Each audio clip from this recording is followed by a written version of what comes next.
नमस्कार दोस्तों, मैं अविनाश आप सबका स्वागत करता हूं ड्रीम सक्सेस एकेडमी में। जैसे दोस्तों आप लोगों को पता है कि हम लोग क्या भी कर रहे हैं, बिहार पुलिस कांस्टेबल के प्रैक्टिस सेट को कवर कर रहे हैं, जो कि घटना चक्र प्रकाशन का है, लेटेस्ट सेट है। ठीक है, इस सेट नंबर 1 को हम लोग अभी तक इस सेट के 1 से 50 तक प्रश्नों को क्या है कवर कर रखा है। यदि आप लोगों ने उस वीडियो को नहीं देखा होगा तो उसका लिंक मैं डिस्क्रिप्शन में दे दूंगा, आप लोग जाके जरूर देखें। दोस्तों ये जो सेट है बहुत ही महत्वपूर्ण सेट है। तो बिहार पुलिस की यदि आप तैयारी करते हो तो आप हमारे चैनल से जुड़ें, हाँ, तथा इसके साथ ही लाइक एंड सब्सक्राइब भी करें। तो आज हम लोग 50 से आगे के सभी प्रश्नों को कवर करेंगे। ठीक है, तो चलिए ज़्यादा समय नहीं लेते हुए क्वेश्चन को देखते हैं। पहला क्वेश्चन है कि निम्नलिखित देशों में किसने Sultan Azlan Shah hockey tournament 2019 जीता? तो 2019 का ये करंट अफेयर्स है, इसलिए इसको हम छोड़ेंगे। बट आप सुल्तान अजलान शाह कप को याद रखिएगा। सुल्तान अजलान शाह जो कप है यह हॉकी से संबंधित है। ठीक है, चलिए क्वेश्चन नंबर 52 देखेंगे। अब हम में जलीय प्राणी भारतीय हम्पबैक महसीर विलुप्ति के कगार पर होने के कारण सुर्खियों में रहा, तो यह संबंधित है। यानी कि जो हम्पबैक महसीर जो जलीय प्राणी है यह किस नदी से संबंधित है? तो यह जो है कावेरी नदी से संबंधित है। ठीक है, कावेरी नदी में यानी यह जंतु पाई जाती है। आगे देखेंगे क्वेश्चन नंबर 53 है कि गौतम बुद्ध ने धर्म चक्र परिवर्तन कहाँ से प्रारंभ किया था? तो धर्म चक्र परिवर्तन जो है इन्होंने सारनाथ से प्रारंभ किया था। गौतम बुद्ध ने बोधगया में एक पीपल के वृक्ष के नीचे क्या ज्ञान की प्राप्ति की, तथा अपना पहला उपदेश जो है यह सारनाथ के स्थान पर दिया, जो कि वाराणसी के निकट है। ठीक है, चलिए आगे क्वेश्चन देखेंगे। क्वेश्चन नंबर 54 है कि भारत में स्वच्छ भारत मिशन की शुरुआत कब की गई?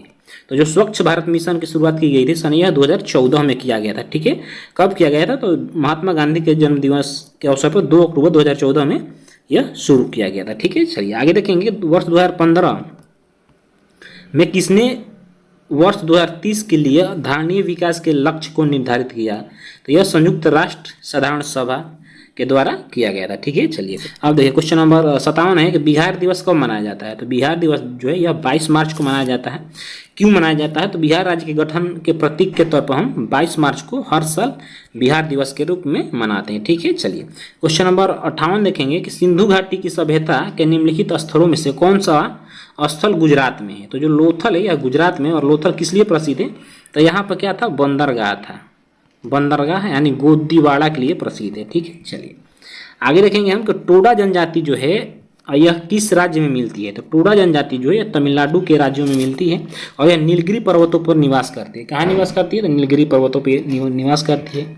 चलिए क्वेश्चन नंबर 60 है कि स्वराज्य मेरा जन्मसिद्ध अधिकार है, और इसे मैं लेख कर रहूँगा। यह एक प्रसिद्ध नारा था, किसका था? तो यह बाल गंगाधर तिलक का था। ठीक है, चलिए आगे देखेंगे कि वेलेंटाइन सिरोल ने, यहाँ एक लाइन और याद करिएगा, वेलेंटाइन सिरोल ने लोकमान्य को क्या, लोकमान्य बाल गंगाधर तिलक को भारतीय अशांति का जनक कहा था, और ये क्वेश्चन एग्जामों में आता है। ठीक है, चलिए क्वेश्चन नंबर अब 61 देखेंगे। भारत के किस संगठन को संधारणीय विकास लक्ष्यों की निगरानी करने का दायित्व सौंपा गया है? तो जो नीति आयोग है, जो कि अब योजना आयोग का, इससे पहले योजना आयोग था, किंतु योजना आयोग को अब बंद कर दिया गया। इसके बाद उसके जगह पर नीति आयोग का गठन किया गया, जो कि संधारणीय विकास के लक्ष्यों को ध्यान में रखते हुए नीति बनाता है। ठीक है, अपने देश भारत के लिए। ठीक है, चलिए क्वेश्चन नंबर 62 है कि प्लासी का युद्ध निम्न से किस जगह लड़ा गया था? जो प्लासी का युद्ध है यह पश्चिम बंगाल में लड़ा गया था। ठीक है, चलिए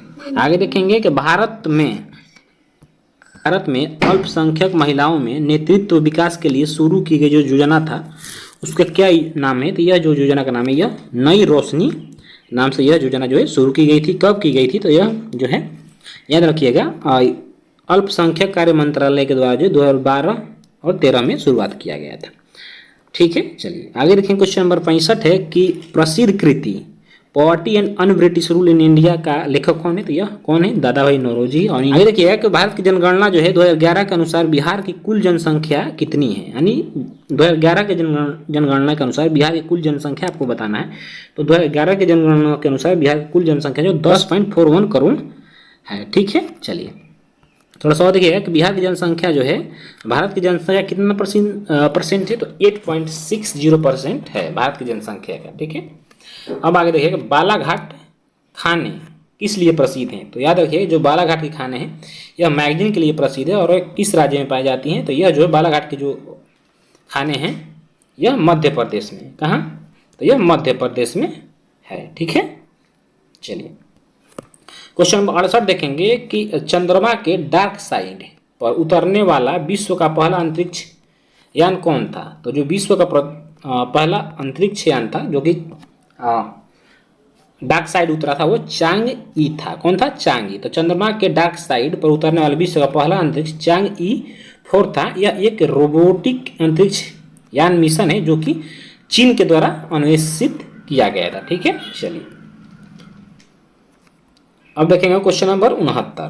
क्वेश्चन नंबर 69 कह रहा है कि प्रत्येक वर्ष जैव विविधता का अंतर्राष्ट्रीय दिवस मनाया जाता है। बहुत ही इंपॉर्टेंट क्वेश्चन याद रखिएगा, बीबीआई क्वेश्चन है कि जैव विविधता दिवस प्रत्येक वर्ष कब मनाया जाता है, यह जो है 22 मई को मनाया जाता है, ठीक है। चलिए देख लीजिए थोड़ा सा कि जैव विविधता अंतर्राष्ट्रीय वर्ष 22 मई को मनाया जाता है। लगभग 3 दशक पहले संयुक्त राष्ट्र महासभा ने जैव विविधता के मुद्दों पर समझ और जागरूकता बढ़ाने के लिए क्यों मनाया जाता है, तो जो जैव विविधता मुद्दा है उस पर समझ और जागरूकता बढ़ाने के लिए 22 मई को अंतर्राष्ट्रीय जैव विविधता दिवस के रूप में घोषित किया, ठीक है। चलिए क्वेश्चन नंबर 70 है कान्हा राष्ट्रीय उद्यान भारत के किस राज्य में था। कान्हा राष्ट्रीय उद्यान जो है भारत के मध्य प्रदेश राज्य में है, ठीक है। इसकी जो स्थापना होती है सन 1955 ईस्वी में होती है, ठीक। आगे देखिएगा क्वेश्चन नंबर 71 है कि सूचना प्रौद्योगिकी के क्षेत्र में स्मार्ट ओपीडी एक नवाचार है और इसका संबंध निम्न में से किस क्षेत्र से है, तो जो स्मार्ट ओपीडी का संबंध है यह स्वास्थ्य से संबंधित है, ठीक है। क्वेश्चन नंबर 72 है कि निम्नलिखित में कौन सा एक आनुवांशिक रोग नहीं है। तो यहाँ पे देखिए जो आनुवांशिक रोग नहीं है वो रतौंधी जो यह आनुवांशिक रोग नहीं है, बाकी वर्णांधता, हीमोफीलिया और थैलेसेमिया जो है यह आनुवांशिक रोग है, ठीक है। आनुवांशिक रोग का मतलब होता है कि एक पीढ़ी से दूसरे पीढ़ी में वो रोग परिवर्तित हो जाए। कहने का मतलब है यदि आपके पिताजी को यदि मान लीजिए कि कलर ब्लाइंडनेस है तो आप में भी वो कलर ब्लाइंडनेस होने की संभावना रहती है, ठीक है। चलिए एड्स का कारक क्या है, तो एड्स का जो कारक है वह विषाणु यानी वायरस के कारण जो है एड्स होता है। यदि आप संक्रमित सुई को लेते हैं तो उससे एड्स हो सकता है। HIV एड्स का जो कारक होता है, HIV से तात्पर्य जो है HIV का फुल फॉर्म है, याद रखिएगा ह्यूमन इम्यूनोडिफिशियंसी वायरस, ठीक है। एड्स का फुल फॉर्म जो होता है एक्वायर्ड इम्यूनोडिफिशियंसी सिंड्रोम होता है। शुद्ध सोना कितने कैरेट का होता है, तो शुद्ध सोना जो है 24 कैरेट का होता है, ठीक है। चलिए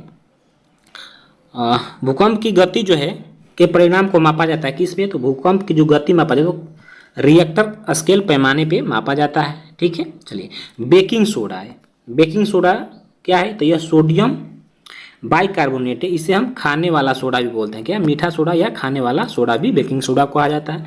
जबकि धोन सोडा का जो रासायनिक नाम होता है वो सोडियम कार्बोनेट होता है, क्या होता है, सोडियम कार्बोनेट होता है, ठीक। चलिए आगे देखेंगे निम्न में से कौन सा जंतु एक कोशीय नहीं है, यानी कौन सा जंतु जो एक कोशीय नहीं है, तो याद रखिए जो हाइड्रा है यह एक कोशीय नहीं है।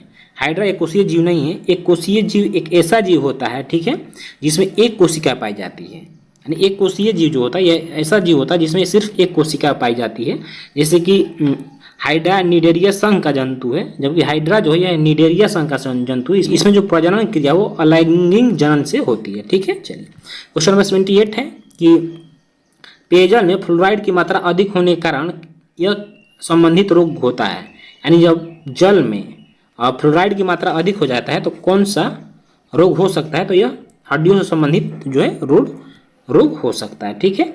चलिए पेयजल फ्लोराइड की मात्रा अधिक होने से हड्डी संबंधित रोग उत्पन्न होते हैं। इससे फ्लोरोसिस नामक रोग होता है जिसके कारण हड्डियां जो है एवं दांत जो है क्षीण यानी धीरे धीरे नष्ट होने लगते हैं।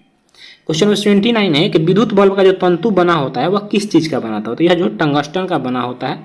जबकि आप हीटर का देखे होंगे, इलेक्ट्रिक हीटर जो हीटर होता है उसके जो तंतु होते हैं वो नाइक्रोम के बने होते हैं, ठीक है। चलिए क्वेश्चन नंबर 80 है कि एक पारिस्थितिकी तंत्र में ऊर्जा का प्रवाह हमेशा कैसा होता है, तो एक पारिस्थितिकी तंत्र यदि है तो उसमें ऊर्जा का जो प्रवाह है हमेशा एक दिशीय होगा। कैसा होगा, एक दिशीय होगा। चलिए एक DCA होता है खाद्य जाल में मौजूद अधिकांश ऊर्जा सूर्य से उत्पन्न होती है और पौधों में प्रकाश संश्लेषण की जो क्रिया होती है वो रासायनिक ऊर्जा को प्रकाश संश्लेषण जो प्रक्रिया द्वारा रासायनिक ऊर्जा में परिवर्तित होती है। ठीक है, चलिए क्वेश्चन 81 है कि निम्न में कौन सी एक वास्तविक मीन है। मीन मीन्स मछली, इसमें से कौन सा है जो वास्तविक मछली है। तो जो कुत्ता मीन है यह एक वास्तविक मछली है। ठीक है, डॉग फिश जिसे हम कहते हैं। चलिए आगे देखेंगे कि यदि किसी वस्तु का वेग दुगुना कर दिया जाए, साइंस से रिलेटेड क्वेश्चन है, किसी वस्तु का वेग दुगुना कर दिया जाए तो उसकी जो गतिज ऊर्जा है वो कैसी हो जाएगी। तो उसकी गतिज ऊर्जा जो है 4 गुनी हो जाएगी। ठीक है, चलिए आगे देखिएगा क्वेश्चन नंबर 83 कि निम्नलिखित में कौन सा रोग जो है जल प्रदूषण से होता है।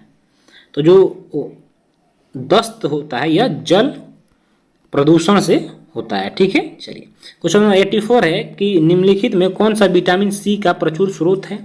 तो जो संतरा है यह विटामिन सी का प्रचुर स्रोत है, यानी जितने भी खट्टे चीज़ होता है उसमें विटामिन सी पाया जाता है।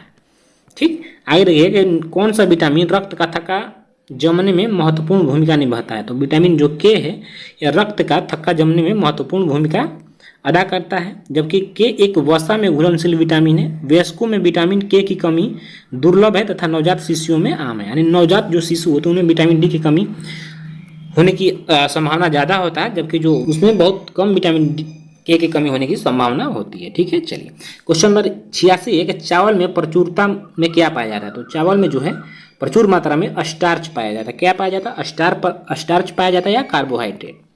स्टार्च प्रचुर मात्रा में पाई जाती है। चावल का जो मुख्य खाद्य पदार्थ में से एक है जो मानव आहार में कार्बोहाइड्रेट के रूप में प्रमुख स्रोत के रूप में कार्य करता है। ठीक है, क्वेश्चन में 87 देखेंगे। क्वेश्चन में 87 है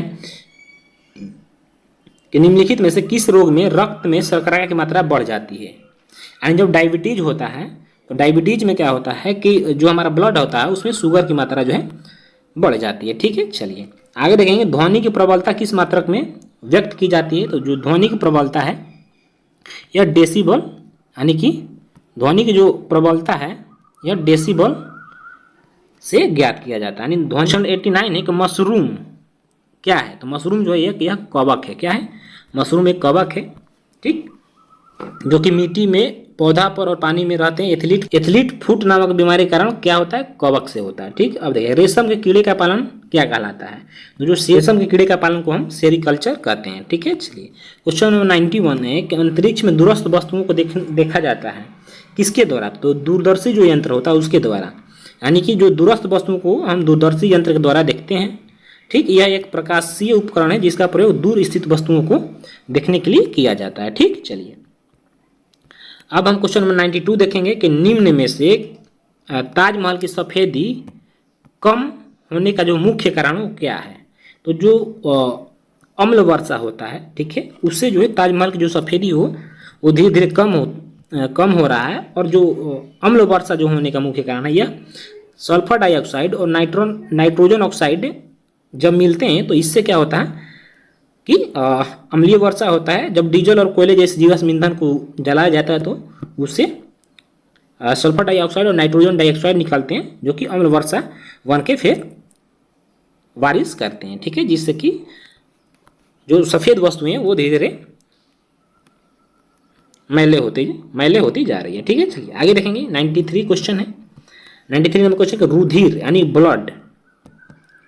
ब्लड में क्या क्या होते हैं। तो प्लेटलेट्स जो है ब्लड में ही होते हैं। इसके अलावा आप देखिए कि ब्लड में क्या क्या होते हैं। तो देखिए रुधिर एक लाल तरल संयोजी क्या है, ऊतक है। यानी ब्लड के 2 भाग हैं। कौन कौन सा, एक द्रवित भाग होते हैं जिसे हम प्लाज्मा कहते हैं और दूसरा ठोस भाग होता है जो कोशिकाओं का बना होता है। ठीक है, तो ब्लड कोशिकाएं 3 प्रकार की होती हैं। कौन कौन सी होती है, तो यहाँ पर देखिएगा श्वेत रक्त कणिका, दूसरा है लाल रक्त कणिका और तीसरा है प्लेटलेट्स। ठीक है, चलिए क्वेश्चन 94 है कि मोटर गाड़ियों के हेडलाइट में आमतौर पर कौन सा दर्पण का प्रयोग किया जाता है। तो जो आमतौर पर जिस दर्पण का प्रयोग किया जाता है वो जो मोटर गाड़ियों के हेडलाइट है उसमें अवतल दर्पण का प्रयोग करते हैं और जो साइड मिरर होता है उसमें उत्तल दर्पण का प्रयोग किया जाता है। ठीक है, चलिए इसमें 95 तक ही क्वेश्चन है। बाकी 5 जो प्रश्न थे वो आपको बता दें कि वो मैथ के प्रश्न थे जो कि स्कैन नहीं हो पाए हैं। तो इस तरह से आज का जो हमारा सेट हुआ कंप्लीट होता है। तो आशा करता हूँ आप सबको वीडियो पसंद आया होगा। यदि पसंद आया हो तो लाइक एंड सब्सक्राइब जरूर करें। फिर मिलेंगे किस नेक्स्ट टॉपिक पर, तब तक के लिए जय हिंद, वंदे।